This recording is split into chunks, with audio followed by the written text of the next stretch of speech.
香港點解有個優勢嘅地方咧？第一就係而家經濟唔係咁好，第二香港想搞博物館，第三香港想搞引流，點樣令到旅遊係必到香港嘅地方。除咗有盛事之外，其實係要參觀，但係香港嘅參觀文化唔夠日本強勁，所以香港有個立足點就係可能搞咗一個叫香港文化懷舊玩具博物館之類。咁呢個做呢個模式嘅嘢，可能包括餐飲啦、動漫嘅餐廳啦、教學啦、STEM 啦，關於可能 LEGO 啊、扭計骰啊、砌機械人啊，甚至係展覽買飛落去睇博物館入邊嘅收藏啊、市集啊、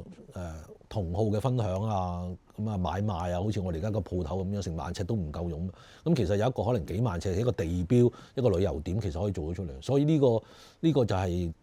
即係我哋覺得香港有優勢去做呢樣台。當其時香港嘅生產同埋內地嘅生產工業係以香港為主，咁香港而去上大陸或者上去越南咁樣，所以香港其實收埋咗好多當其時嘅收藏，或者好多品牌嘅收藏。如果嗰啲品牌嘅收藏攞翻出嚟嘅話，其實個個都會話一聲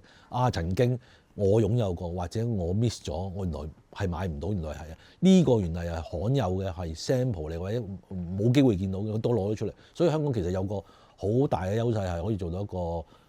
文明啦，甚至係一個旅遊嘅必到地方咯，係啦。